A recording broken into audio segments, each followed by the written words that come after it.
renuevo el saludo porque no saludé personalmente a todos. Buenas tardes, buenas noches. En primer lugar, lo que yo quiero hacer es felicitar a la Federación de Entidades Profesionales Universitarias de Santa Fe. Es así, ¿no es cierto?, el significado del acrónimo FEPUSFE.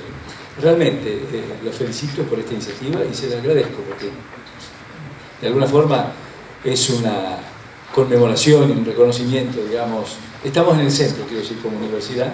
Por supuesto agradezco la participación de todos ustedes, muy en particular, bueno, todas son importantes, pero parto de la ministra, que también es universitaria, por supuesto, no nos olvidemos, no solo graduada, docente, gestora, culminó en su momento siendo decana de nuestra Facultad de Ciencias Bioquímicas y Farmacéuticas, así que por su representación institucional le agradezco, también a Pablo, sin duda, lo conozco desde que asumió esta función, ya hace un par de años largos, creo, y valoro muchísimo sus aportes, y por supuesto, Roberto, que creo que si alguien no lo conocía, quedó claro en su presentación, lo que puede aportar en términos conceptuales y de encuadramiento a este debate. Así que felicitaciones a los organizadores y muchas gracias a mis compañeros de panel. Yo quiero, por supuesto, en sintonía, suelo ser bastante disciplinado cuando me encargan alguna cosa. En el marco del título de la convocatoria, quiero concentrarme en eso, digamos. Obviamente motivado y ya un poco también desordenado en función de lo que vengo escuchando, pero bueno, intentaré no perder totalmente el norte.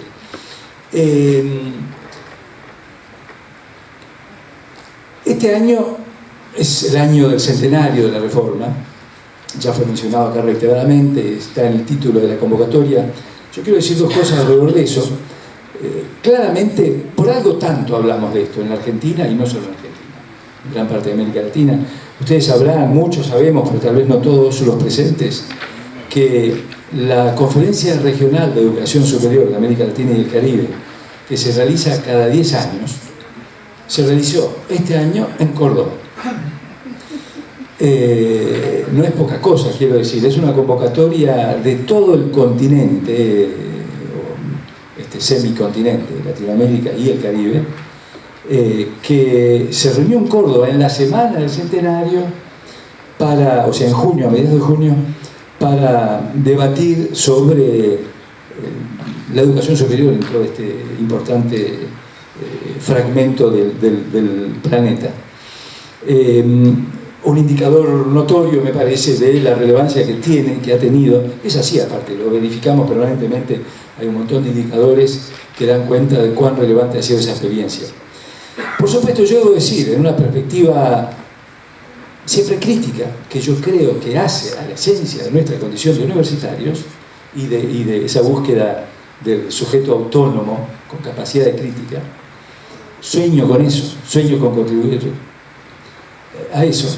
Debo decir que debemos cuidarnos de no caer en la mera celebración o en una celebración ritualizada, digamos. Entonces, ¿por qué vale la pena celebrar el centenario de la Reforma? Y no simplemente repetir las frases hechas, etcétera, etcétera. Yo creo que es evidente, hay muestras de que la reforma universitaria tuvo un impacto en un sentido positivo. ¿Y por qué positivo? Porque abrió la universidad, en un sentido doble, diría. La abrió en términos cuantitativos, en términos de sectores sociales. Era muy chica, como dijimos, 7.000, ¿no? Dijiste, Roberto. En rigor, de verdad, menos del 1 por 1.000, ¿no? Porque eran 8 millones la población. Entonces, la intención y el resultado fue abrirla en términos numéricos y en términos de sectores sociales, obviamente en un contexto de movilidad social ascendente. Recordemos que se había sentado en el sillón de Rivadavia 2 años antes el primer presidente elegido por el voto del medio universo. Ya no digo más, no decimos más el voto universal, es de la mitad del universo, la mitad masculina del universo. De todas formas, un enorme triunfo. Obviamente no podemos hacer un juicio anacrónico. En ese momento, un extraordinario avance frente al proceso electoral previo, que no era universal para la mitad de la población, ni mucho menos. Quiero decir, la Argentina estaba, junto con otros países, pero no importa, la Argentina en particular, en un momento de auge en varios sentidos. Obviamente un desarrollo económico importante, un desarrollo social, en gran medida consecuencia del proceso inmigratorio, fundamentalmente de origen europeo, tan significativo en las últimas décadas del siglo XIX y en las primeras del siglo XX. Y es en ese contexto también que se explica el desarrollo sociocultural y político, que culmina con la ley Sáenz Peña, la llegada del radicalismo a la jefatura del Estado Nacional. En fin, en ese contexto se plantea esta transformación del sistema universitario en Córdoba. Pero también esa apertura, no solo en términos cuantitativos y de sectores sociales, también hay una apertura en términos intelectuales, en términos culturales amplios. No es casual en este sentido que en Córdoba se haya levantado el grito, porque Córdoba, si bien ya estaba en la esfera pública, digamos, primero provincial y después nacional, desde poco después de la Revolución de Mayo, había dejado de ser eclesiástica en la universidad. Sin embargo, parece ser que había una inercia importante, digamos, ¿no?, de esos valores. Probablemente es distinta la historia, era distinta esa historia de la uva, de La Plata, que nace a finales del siglo XIX con el moto pro scientia et patria, ¿no? Pero en cualquier caso, en Córdoba nace y tuvo un impacto en todo nuestro sistema y claramente en América Latina. Entonces, yo diría, ahí hay valores que se justifican celebrar, pero por supuesto, de nuevo, para no caer en el mero ritualismo, ¿qué significa eso hoy? Estamos en un escenario muy distinto. Entonces, podríamos celebrar meramente, y estaría bien, celebramos aquel hecho y ya está. Pero la verdad que le hemos querido dar este año, y propongo dárselo todavía, también un sentido de oportunidad para, inspirados en aquellos valores, decir algo respecto de cómo, no sé si una nueva reforma, tampoco quiero exagerar retóricamente y hablar de la revolución de la universidad. ¿Qué podemos aprender? ¿En qué podemos inspirarnos de aquella experiencia con esos valores para actualizar un compromiso transformador, podemos decir, superador, mejorador? Quiero decir, ¿qué podemos hacer para mejorar nuestro trabajo de universitarios, inspirados en aquellos valores? Y yo creo que ese sentido de apertura en la doble dimensión que mencioné sigue siendo la principal fuente de inspiración.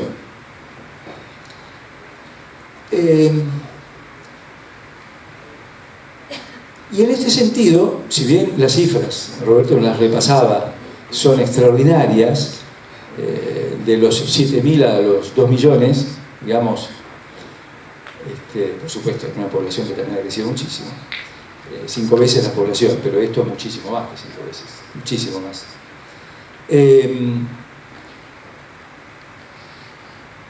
Entonces, a lo mejor podríamos caer en otro riesgo. Al final, bueno, por ahí no vale la pena hacer tanto más porque ya hemos hecho muchísimo.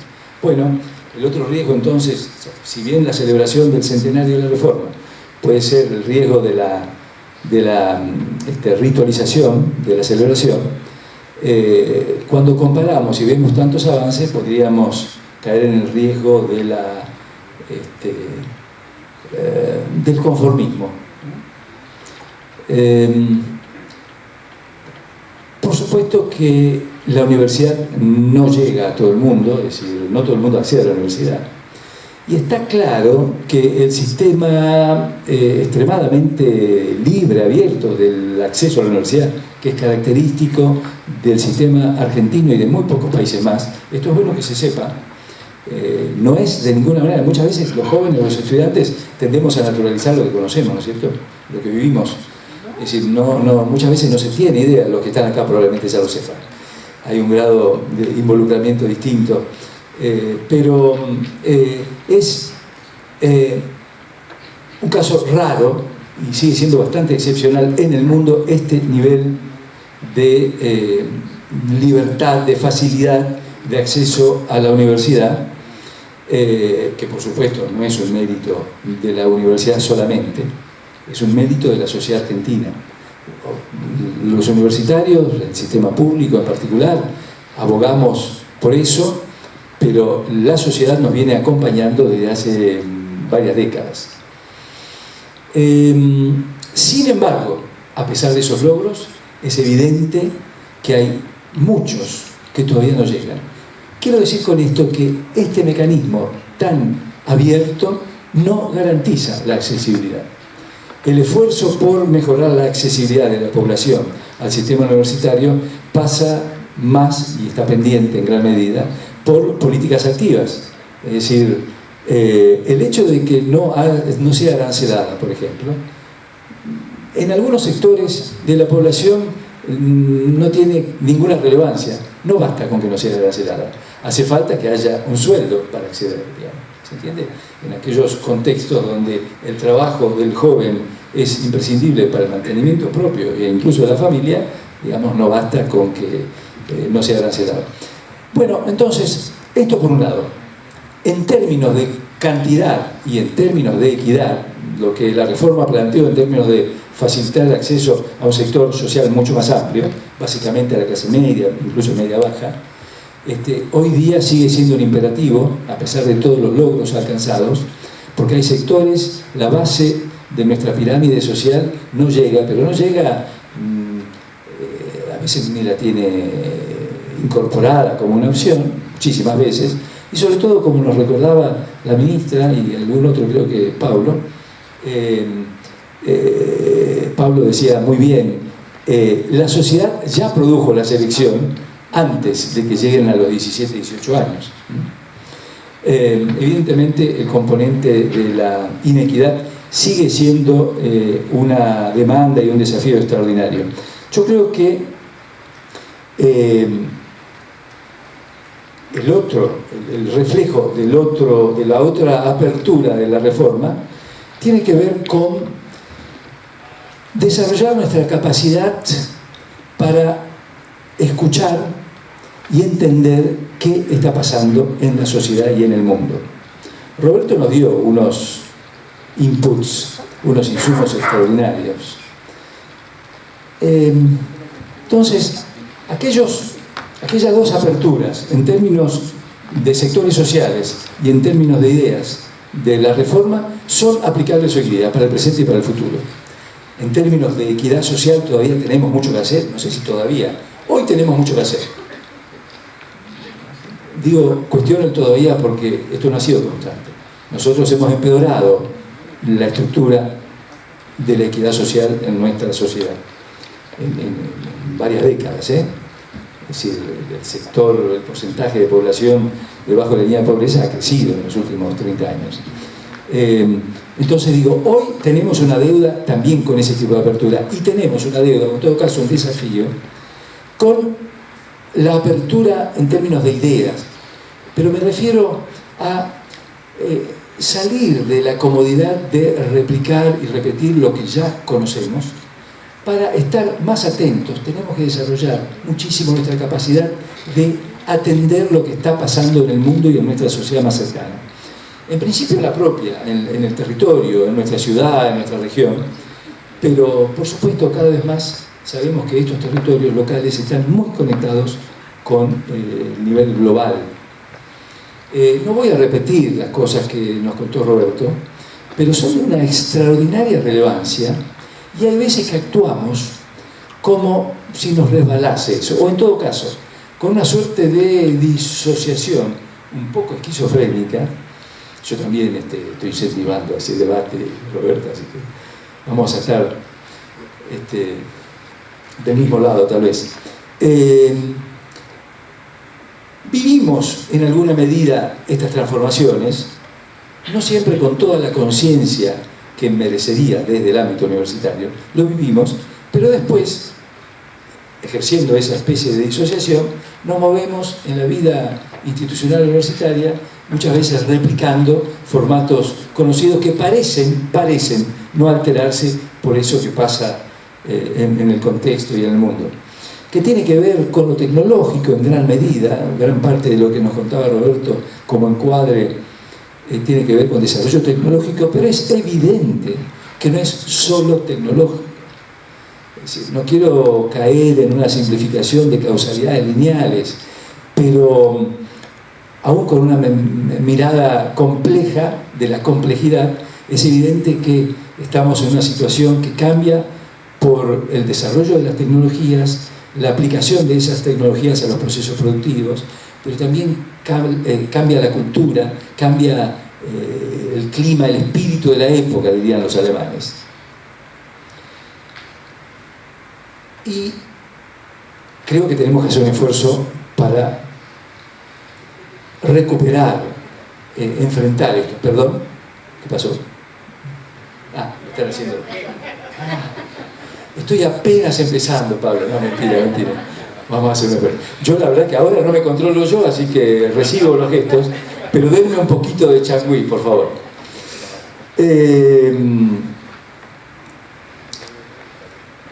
Yo creo que todos estos cambios y la necesidad de abrirnos entonces, inspirados en la reforma, abrirnos a estos cambios cualitativos, culturales, a esto que está pasando, nos convoca, entre otras cosas, a pensar de otra manera la relación entre la formación superior, la formación universitaria, y yo no sé si hablar del mundo del trabajo, porque también eso está cuestionado en el mundo, digamos, la relación entre la formación superior y la inserción de los adultos universitarios en una vida productiva, la dice sujeto autónomo, pero adulto, ¿no? Digo que el trabajo está cuestionado, por supuesto, esto parece un poco ciencia ficción, pero hay indicios fuertes de que podemos ir en esta dirección. Por ejemplo, es probable que haya o más que probable, es cierto, es seguro, una reducción en términos absolutos y relativos a la población de la cantidad de trabajo material, del trabajo que requiera un esfuerzo físico. No sabemos tanto en qué medida podría incidir este desarrollo tecnológico en la reducción del trabajo más intelectual, pero seguramente algo también. Entonces, hay desafíos extraordinarios que cuesta incluso imaginarlos.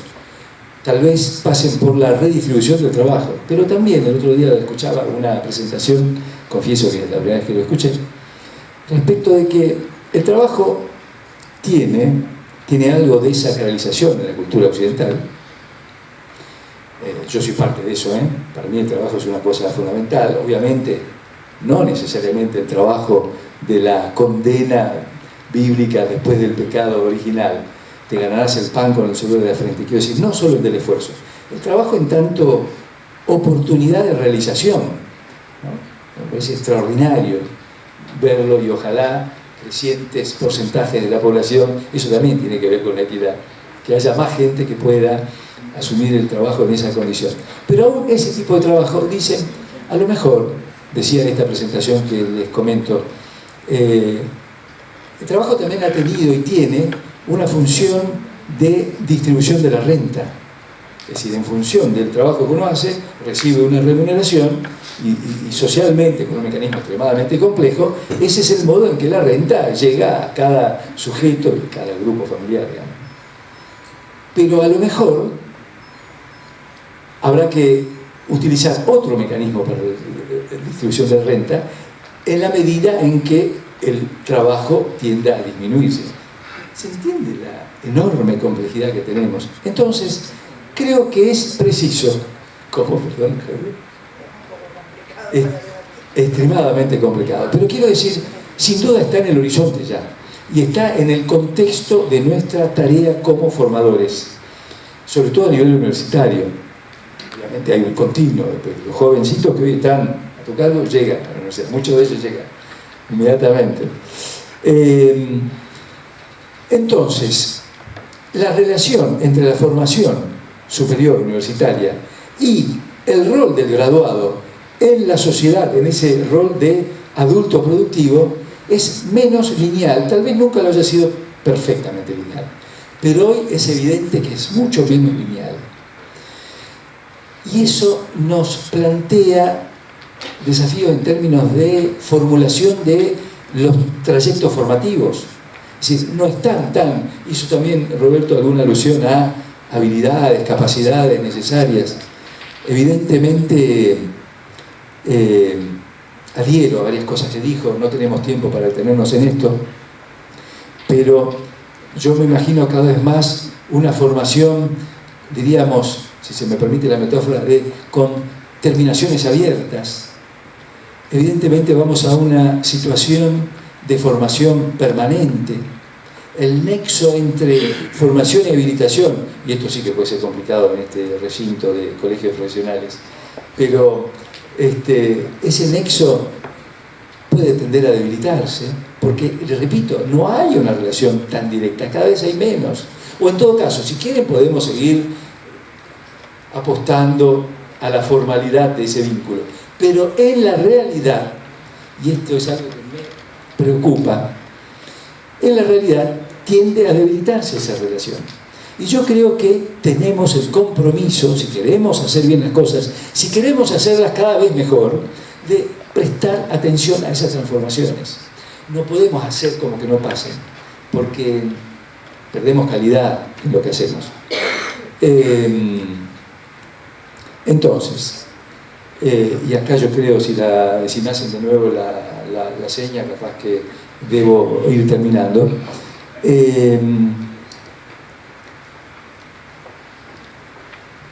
Sueño con que podamos desde la universidad asumir estos desafíos inspirados por aquellos valores este año del centenario, pero cuando dejemos un poco de lado la celebración, igual tendremos los desafíos presentes.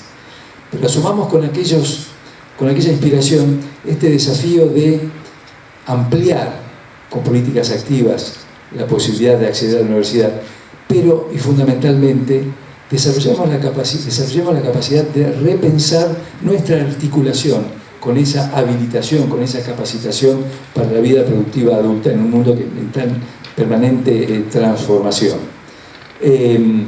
Creo que este proceso de formación de final abierto, que incorpora el sentido de formación permanente, de calificación permanente, que incluso retoma desde la universidad la posibilidad de acreditar formaciones no universitarias, muchas veces vinculadas al desarrollo laboral, productivo, pero que requieren, como parte de ese nexo entre la formación y el mundo del trabajo, el mundo de la producción, calificaciones. Entonces, el sistema formal puede recuperar y certificar estas capacitaciones adquiridas en el curso de la vida profesional o laboral. En definitiva, y con esto concluyo, creo que hay unos desafíos enormes. El trabajo es esforzado. Me parece que por este lado sí, la condena bíblica se mantiene permanente. ¿Qué quiero decir? Podría ser que no haya tanto trabajo físico en el futuro, que sea reemplazado por máquinas, etc. Pero corremos el riesgo de incluso perder relevancia si no estamos atentos a estas transformaciones y si no mejoramos la capacidad universitaria de dar respuesta a estas transformaciones. Y perder relevancia podría no ser muy significativo, sino para los universitarios. Yo estoy convencido, y con esto sí que termino, que hay valores de la esencia, de la tradición plurisecular, de 9 siglos de la institución universitaria, que sería una pena que la humanidad se vaya perdiendo. Y tiene que ver con lo cualitativo.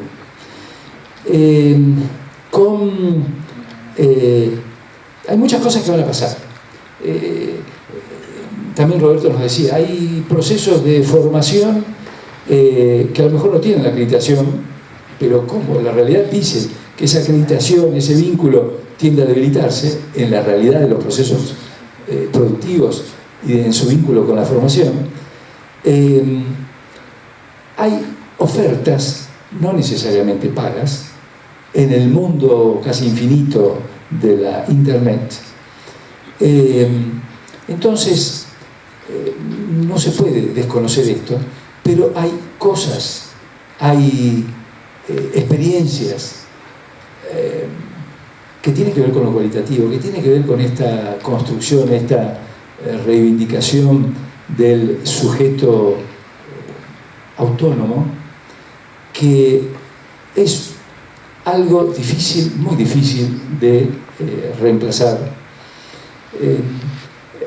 Es más, creo que el desarrollo tecnológico extraordinario tiene, como siempre ha pasado con los desarrollos tecnológicos, un lado luminoso y un lado sombrío.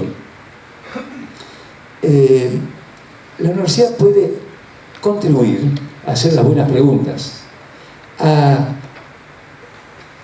desarrollar la conciencia de esos dos lados de los desarrollos tecnológicos. Corremos el riesgo, sino de generar una dependencia que nos aleja de la autonomía por la que abogamos, Claudia.